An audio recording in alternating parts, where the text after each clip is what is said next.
생각하건대 현재의 고난은 장차 우리에게 나타날 영광과 비교할 수 없도다.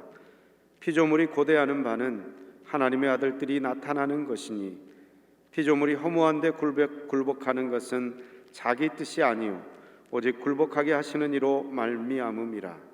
그 바라는 것은 피조물도 썩어짐의 종노릇 한 데서 해방되어 하나님의 자녀들의 영광의 자유에 이르는 것이니라. 피조물이 다 이제까지 함께 탄식하며 함께 고통을 겪고 있는 것을 우리가 아느니라. 그뿐 아니라 또한 우리 곧 성령의 처음 익은 열매를 받은 우리까지도 속으로 탄식하여 양자 될 것 곧 우리 몸의 속량을 기다리느니라. 우리가 소망으로 구원을 얻었음에 보이는 소망이 소망이 아니니 보는 것을 누가 바라리요.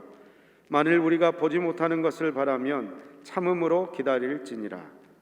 이와 같이 성령도 우리의 연약함을 도우시나니 우리는 마땅히 기도할 바를 알지 못하나 오직 성령이 말할 수 없는 탄식으로 우리를 위하여 친히 간구하시느니라. 마음을 살피시는 이가 성령의 생각을 아시나니 이는 성령이 하나님의 뜻대로 성도를 위하여 간구하심이니라. 우리가 알거니와 하나님을 사랑하는 자 곧 그의 뜻대로 부르심을 입은 자들에게는 모든 것이 합력하여 선을 이루느니라.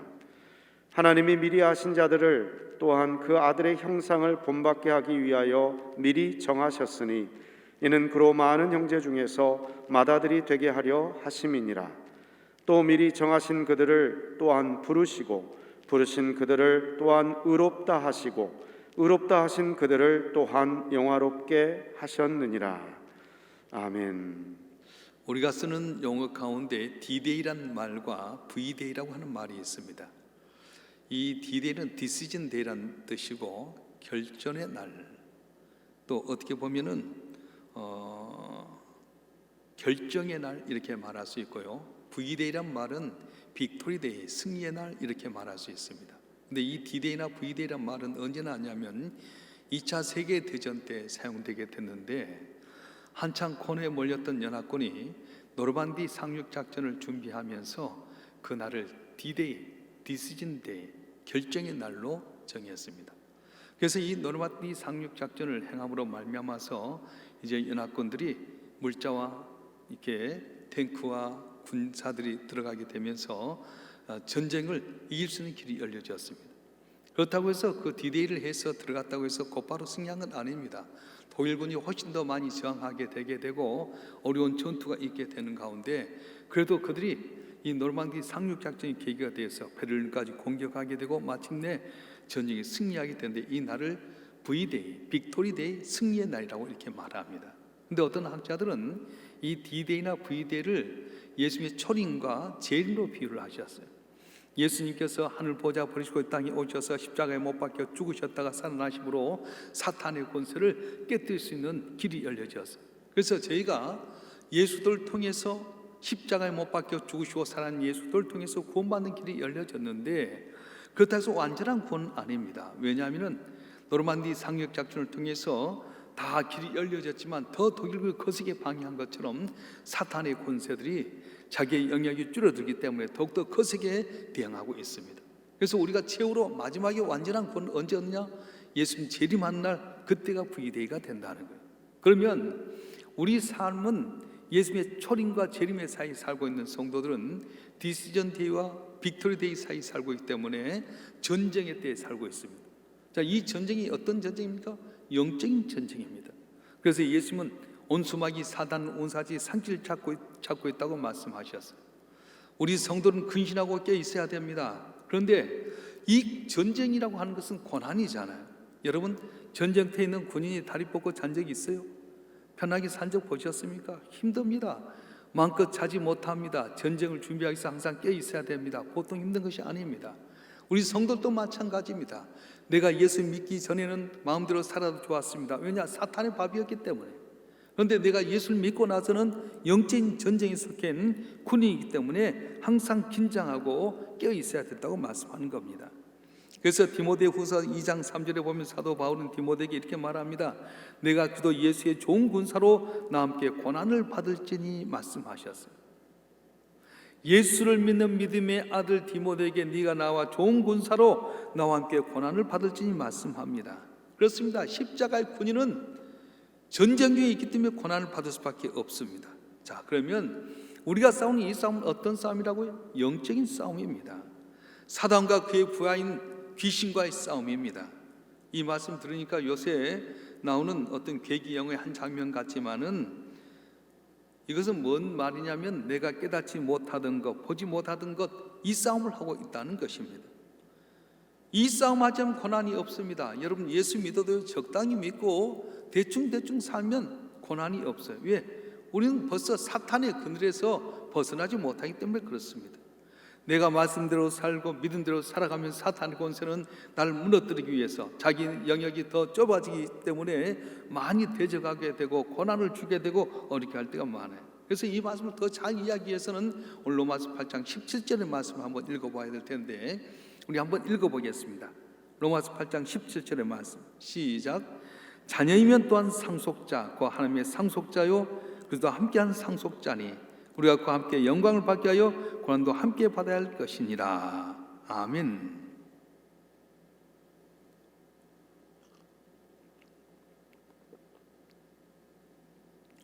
구원받은 우리는 하나님의 자녀가 되었습니다.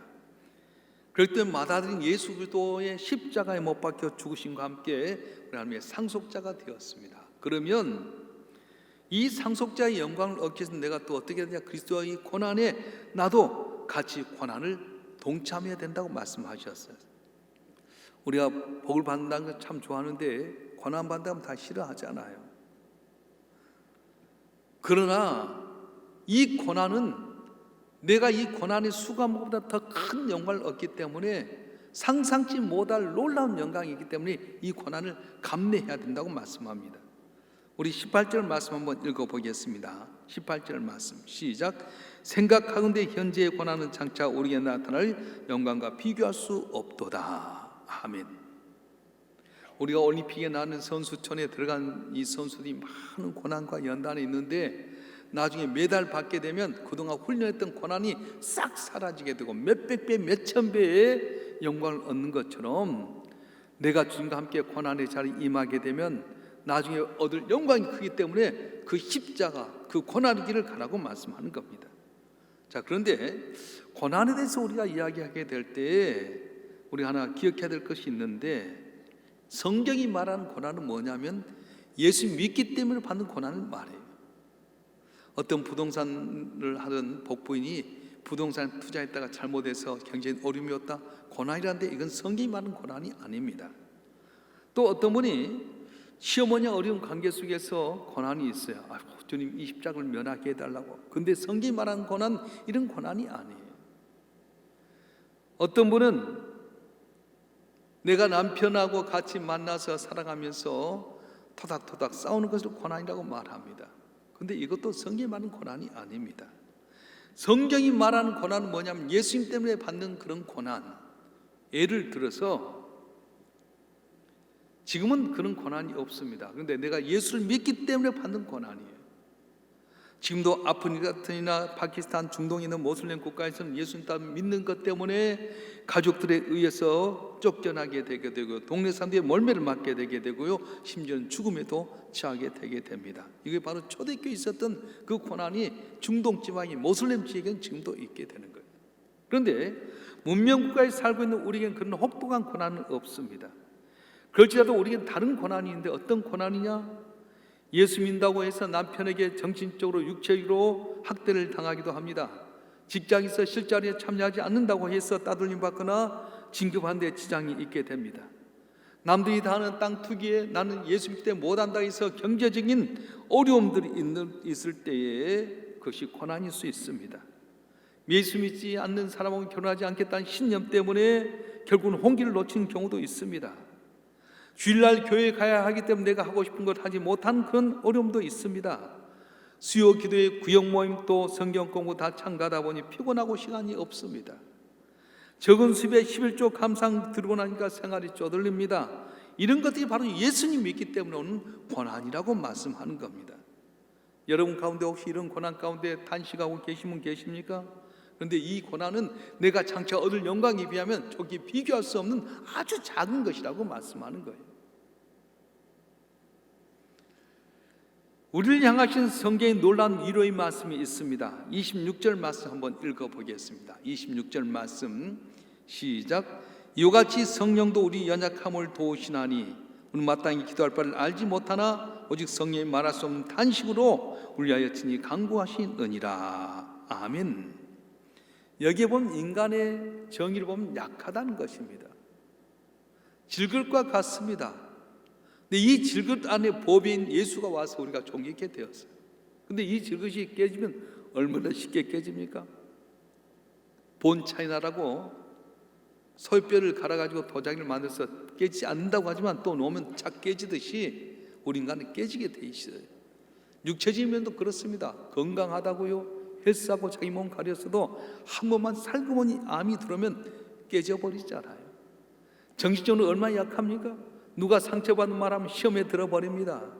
누가 내 마음에 맞지 않게끔 어려운 말 하게 되면 그때 절망할 때가 많습니다. 육체적이나 정신적으로 나약한 것이 우리 인간입니다. 그런데 이 연약함을 도우시기 위해서 누구를 보내시냐면 성령을 보내신다고 말씀하셨어요. 예수님께서 세상을 떠나면서 승천하시면서 제자들에게 해주셨던 말씀이 있었어요. 아버지 약속한 것을 얻기까지 예루살렘 떠나지 말아라. 왜요? 제일 중요한 게 바로 성령이 오셔야 된다는 것입니다. 백화점에 가면 가장 좋은 옷을 입고 있는 마네킹이 있습니다. 얼굴도 이쁘고 몸매도 좋습니다. 좋은 옷 입어도 우리는 거들떠도 보지 않습니다. 왜? 그런 마네킹은 생명이 없기 때문에. 그런데 비록 초라한 옷을 입은 것 같지만 생명이 있는 우리 사람은 존귀한 것처럼 성령이 우리 안에 오면 우리가 변화되고 달라지기 때문에 성령을 받으라고 말씀하셨어요. 오늘 읽었던 말씀을 보게 되면 다시 한번 이야기해 보면 이와 같이 성령도 우리 연약함을 도우시나니 우리가 마땅히 기도할 바를 알지 못하나 오직 성령이 말할 수 없는 탄식으로 우리를 위하여 친히 간구하시나 말씀하셨어요. 이 보혜사라고 하는 말은 성령을 의미한데 이 보혜사라는 말은 뭐냐면은 돕는 자라는 그런 뜻입니다. 다시 말하면 돕는다는 말은 함께 담당한다는 말이에요. 더 쉬운 말은 맞잡아 준다는 겁니다. 여러분, 우리가 나무 막대기를 길게 있는 걸 하나 갖고 가려면 얼마나 힘이 듭니까? 내 끝에 쓴 거 하나 들으면 가볍잖아요. 혼자서 이렇게 짐을 지려면 너무 힘들지 않습니까? 근데 옆에 누리 둘이 타보니 얼마나 좋습니까? 저는 바닷가에 자라나서 배에서 노를 젓본 적이 있습니다. 네, 여러분 노 젓는 게 보기는 쉬운 것 같지만은 얼마나 어려운지 몰라요. 처음 노를 잡으면요 너무 노가 무겁습니다. 제 키 한 3배 정도 됩니다. 그래서 이걸 하면 그냥 저으면 될 것 같은데 동그란 쇠 구멍이 막대를 해가지고 동그란 이거 하나 놔두고 동그란 이 노를 갖다 이러는데 이거 콩 빠져버리잖아요. 저도 나가지 않습니다. 야, 노라고 하는 것이요? 그냥 같지만 그렇지 않아요. 그런데 어부들은 자기 일을 돕기 위해서 애들이 10살만 되면은 애들 노를 젓는 법을 알려줘요. 그래서 자기보다 3배나 더 큰 노를 가지고 딱 올려놓고 하면 나갑니까? 움직이지도 않고 너도 움직이지 못합니다. 그러면 아버지가 딱 와서 뒤를 노잡는 방법을 갖고 같이 저어줘. 애야, 노를 절 때는 이렇게 해야 된다. 힘으로 된 것도 아니다. 기술로 해야 된다. 그래서 파도가 많이 치는 데서는 이런 데는 이렇게 해야 된다고 알려줍니다. 그러면 한 10일만 지나면 얘가 노를 잘 쳐요. 그렇습니다. 혼자 힘으로는 감당치 못한데 보혜사 성령은 옆에서 내 뒤에서 나와 함께 하셔서 노를 저어서 배가 가게 하듯이 도와준다고 말씀하는 거예요. 그런데 성령님은요, 너 가만히 있으라, 내가 다 할게, 그러지 않아요. 예로 하여금 노를 저어서 배가 가겠도록 아빠가 옆에서 도와주고 고쳐서 스스로 가게 할 수 있는 것처럼 성령님은 우리가 움직이지 않으면 움직이지 않는다고 말씀하셔요. 그래서 내가 노력할 때 성령 내게 역사하십니다. 예수님께서 아버지 약속한 것을 얻기까지 예루살렘 떠나지 말라 할 때 그들이 어떻게 합니까? 주시겠죠? 가만히 있지 않았어요. 다 한 자리에 모여서 120명의 성도가 전심으로 부르짖고 기도하는 가운데 10일 만에 성령이 오니까 완전히 바꿔졌어요. 겁쟁이였던 제자들이 담대해졌습니다. 능력 없었던 제자들이 은가금 내게 얻고 있는 나사렛 예수를 걸으라 했더니 안진병이가 걷게 되게 되고요, 죽은 자가 살게 되게 되고요, 똑같은 말을 한 것 같지만 예수의 복음 전할 때 하루에 3,000명, 5,000명이 돌아온 놀라운 역사가 일어났던 것입니다. 할렐루야. 그래서 오늘 우리의 연약함을 도우신 성령에게 우리는 어떻게 해야 되냐? 우리는 기도할 바를 알지 못하지만 성령이 날 위해서 단식하며 기도한다고 말씀해 주셨어요. 여러분, 우리가 왜 기도해도 응답받지 못합니까? 한미의 능력이 없었어요? 아닙니다. 내가 기도를 올바로 하지 못하기 때문에. 기도를 제대로 해야 될 텐데 기도를 올바로 하지 못하기 때문에 믿음도 자라지 아니하고 오랫동안 신앙생활을 했음에도 불구하고 내 삶 속에 기적이 일어나지 않습니다. 그럴 때 성령이 얼마나 답답하겠습니까? 말할 수 없는 탄식으로 우리 위해서 기도해 준다고 말씀하는 거예요. 좀 전에 읽었던 26절 말씀 다시 한번 읽어보겠습니다. 시작. 이와 같이 성령도 우리 연약함을 도우시나니 우리는 마땅히 기도할 걸 알지 못하나 오직 성령이 말할 수 없는 탄식으로 우리 위하여 친히 간구하시느니라. 아멘. 다시 말하면 성령은 우리를 뭘 돕냐면 기도를 돕는다고 말씀하셨어요. 뭘 돕는다고요? 기도를 돕는다.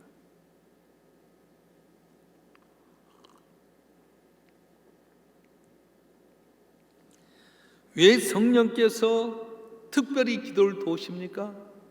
기도가 우리의 약한 부분을 보완할 수 있기 때문에 그렇습니다. 육체적으로, 정신적으로, 영적으로 약한 것을 기도를 통해서 온전하게 되게 만드는 겁니다. 그뿐만이 아닙니다. 올바른 기도를 하게 만드는 거예요. 우리는 뭐가 올바른 기도를 하는지는 모를 때가 많습니다. 내가 구하는 것이 옳은지 틀린지 모를 때가 많아요. 예수님께서 예루살렘에 올라가게 될 때 요한과 야고보의 어머니가 예수님 앞에 와서 말합니다. 주님께서 올라가셔서 좋은 자리 얻으면 두 아들 가운데 하나는 주님의 우편에 하는 좌편에 앉게 해주십시오. 지금 예수님이 십자가 지로 올라가는데 영광으로 올라간 줄 알았습니다. 그리고 하나는 주의 우편에 좌편에 앉게 해달라고 하는데 주님 뭐라고 말씀합니까? 너희 구하는 걸 너희가 알지 못하는다 말씀하셨어요. 하나님의 뜻이 무엇인 줄 알지도 못하고 구했다고 하는 것입니다. 그렇습니다. 우리가 뭘 구할지도 모르고 헛된 것을 구할 때가 참 많습니다. 그래서 기도하지 아니하면 내 약함을 극복하지 못하게 되고요, 극복할 길이 없습니다. 그래서 내가 마땅히 빌 바를 알지 못할 때 성령이 말할 수 없는 탄식으로 날 위해서 기도해 주고 도와준다고 말씀하는 거예요. 할렐루야. 기도는 성령의 도움을 얻기 위한 탯줄과 같습니다. 뱃속에 있는 태아가 어머니하고 연결되려면 뭐냐면 탯줄이 연결해서 어머니 영양공을 받듯이 어린이는 한 것이 하나도 없지만은 이 탯줄 때문에 어머니가 뭔가 다 영양을 받듯이 기도는 뭐냐? 바로 내가 응답받기 위한 생명의 줄과 같다고 말씀하는 겁니다. 그래서 태아가 엄마에게 영양됐던 것처럼 기도는 하나님과 우리가 연결되게 만든 거예요. 기도하지 않는 사람은 기도의 줄이 끊어진 사람으로 한편 생명의 공급을 받지 못하게 됩니다. 죽을 수밖에 없습니다. 그러나 기도하는 사람은 비록 보잘것없고 힘없는 것 같아도 주님과 연결되어 있기 때문에 작은 신임에도 주께서 응답하시고 역사하신다고 말씀하셨어요. 그래서 쉬지 말고 기도하라고 말씀하는 겁니다. 그 기도는 하나님의 은혜의 능력을 받을 수 있는 통로가 됩니다. 믿음이 능력을 불러킬 수 있는 이유가 있는데 믿음이 기도하게 하기 때문이라고 하는 겁니다. 그래서 믿음은 산을 움직인다고 말씀하셨어요. 내 안에 성령이 역사하셔서 나를 돕지만 언제 돕냐? 기도할 때 도울 수 있습니다. 내가 기도하지 아니하면 성령은 탄식하게 된다는 것입니다. 기도를 하는 데 있어서 신앙생활 잘 안 되는 분이 있습니까? 이건 두 가지 중에 하나입니다. 하나는 하나님의 뜻에 맞지 않는 기도를 했거나 두 번째는 하나님이 없거나 둘 중에 하나예요. 그럼 뭐가 문제죠? 내가 올바로 하나님 앞에 뜻대로 기도하지 못하고 있다고 하는 겁니다. 그래서 우리가 기도하게 될 때에 성령은 우리를 가르쳐 주시고 하나님의 뜻에 맞추게끔 만드셔서 은혜를 받게 되는 거예요. 그래서 우리가 2021년도는 어떻게 해야 됩니까? 2020년도에 인간들이 노력해봤지만 코로나라고 한 백신 때문에 모두가 엉망이 됐습니다. 세계 각국의 정상들도 코로나 죽는 분이 계셨고요, 정치는 잘하고 경제는 잘했지만 코로나 때문에 어려움 당한 사람들이 얼마나 많습니까? 인간의 힘이 아무것도 아니라는 걸 보여주었어요. 그럼 우리는 2021년도는 어떻게 해야 되겠습니까?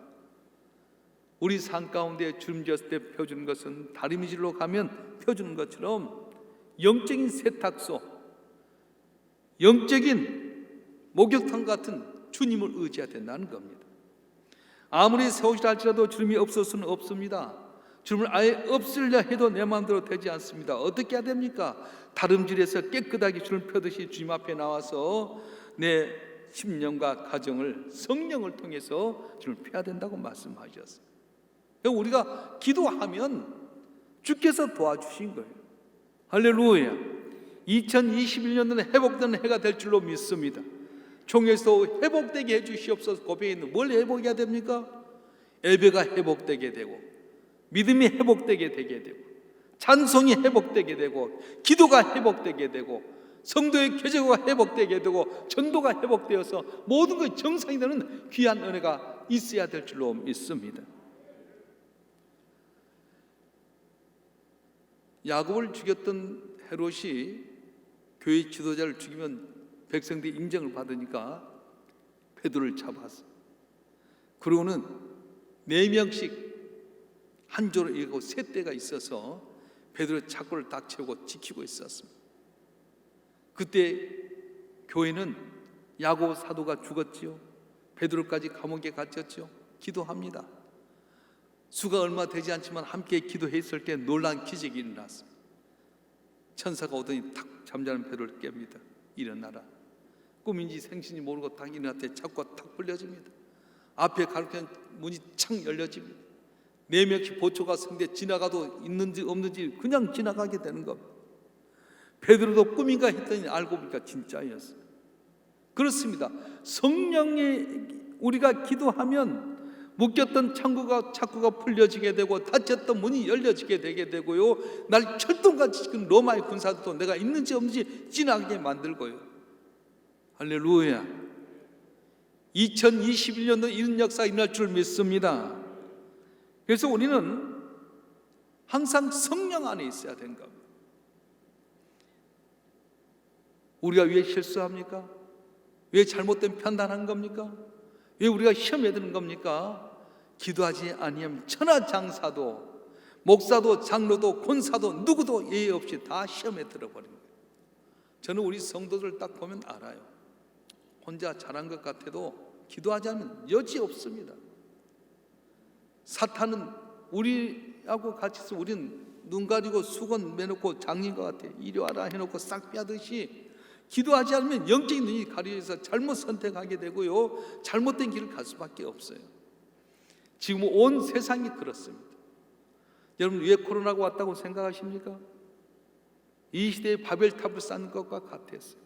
하나 되자, 우리 힘으로 할 수 있다. 세계는 위아더 월드 하나다 했다가 가장 작은 바이러스 하나 넘겼더니 모두가 철통같이 자기 나라 지키고요, 못 오게 만들고요, 다 흩어져 버리고 말았어요. 이럴 때 어떻게 해야 되겠습니까? 주님, 우리는 아무 힘도 없습니다. 우리가 할 수 있는 건 아무것도 없습니다. 하나님, 우리가 기도할 때 성령이여 역사해 주시옵소서. 도와달라고 기도하면 이 풍랑을 잠잠케 하신 분은 우리 성령이 역사해 주셔서 사단의 권세를 물리치고 이 모든 것을 잠잠케 하여 주시고 회복하는 기한을 주실 줄로 믿습니다. 2021년도 대망의 새해는 여러분 항상 깨어서 기도하는 가운데 성령 충만하고 성령의 도심 가운데 모든 것이 회복되어 수의 영광을 받는 우리 성도들이 되길 주님으로 간절히 축원합니다. 축원합니다.